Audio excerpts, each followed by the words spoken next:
మరి ఎందుకు ఆయన అట్లా మాట్లాడండి కౌశిక్ ఆయనకు అదే లేదు కదా, ఆయనకు అట్లనే మహిళలు అంటే ఆయన సైకోలేక మాట్లాడతాడు. అంతకుముందు గవర్నర్ ఉండే మా దగ్గర తమిళసై, ఆమెను కించపరిచినట్లు, మొన్న సీతక్కకు గిట్ట ఆడ అసెంబ్లీలో హేళన చేసి మాట్లాడినట్లు ఇప్పుడు మా కోడల మీద. అంటే వ్యక్తిగతంగా ఆనలేక బ్లాక్మెయిల్ చేయలే నేను.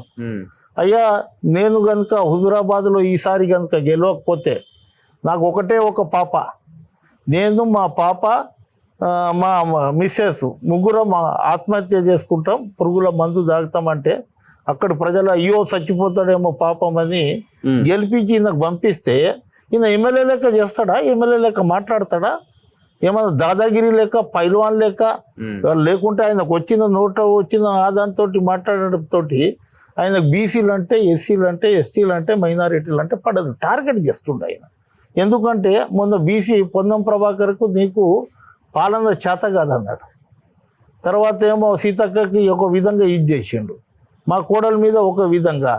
మొన్న అంతకుముందు మీ కోడలు ఏమంటున్నారు? మీ కోడలతో మీరు మాట్లాడడం జరిగిందా? ఆమె చాలా చాలా బాధపడుతుంది. ఎందుకంటే నేను ఇంత చదివిన తర్వాత గిట్ట మా మీద మా కుటుంబం మీద బుడిద తల్లడం ఏంది, ఇప్పటికి కౌశిక్ రెడ్డికి ఏ ఎగ్జామ్లో రాయమంటాడో ఆ ఎగ్జామ్ రాస్తాం, నేను రాకపోతే నేను అసలు ఉద్యోగమే చేయను, కానీ వచ్చిన తర్వాత గిట్ట ఆయన కట్టుబడి ఉండాలి, ఆయన కట్టుబడి ఉండాలి, ఏదైతే మా మీద ఆరోపణ చేసిందో అది కట్టుబడి ఉండాలి.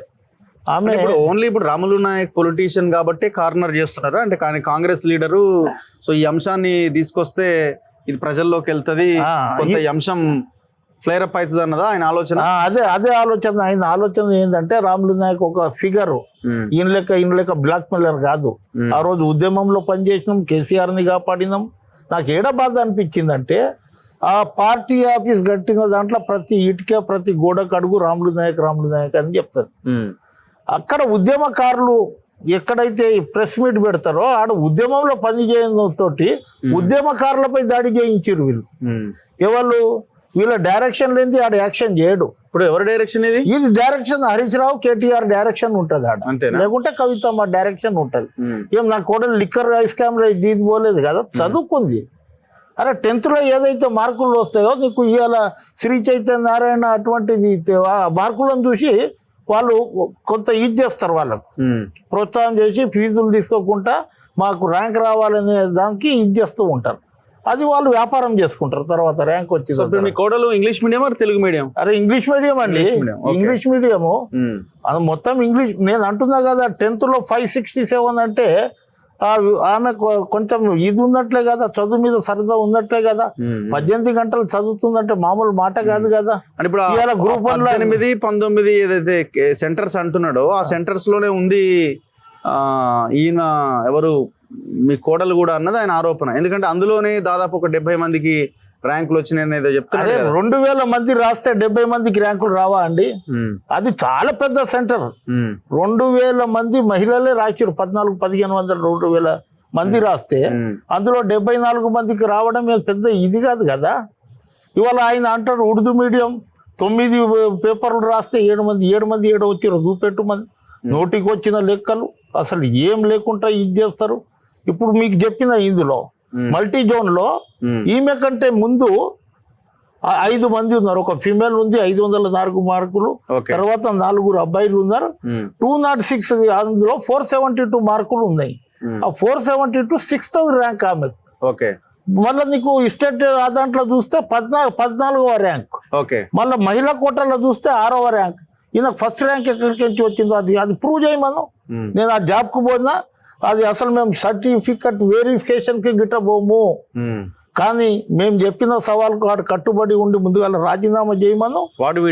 వాడే మళ్ళీ ఇంకా ఏం మాట్లాడతాడు? నా కుటుంబం మీద మాకు రోడ్డు మీద తీసుకువచ్చి మేము చదువుకోవద్దా, చదువు రాదా మాకు? ఏమొక శాసనసభ్యుడు ఏం మాట్లాడతాడు? ఆ రోజు గాంధీ దగ్గర పోతే గాంధీకి సవాల్ ఇసిరి గాజులు చీర పంపిస్తాడు. అప్పుడే బతికిండాడు.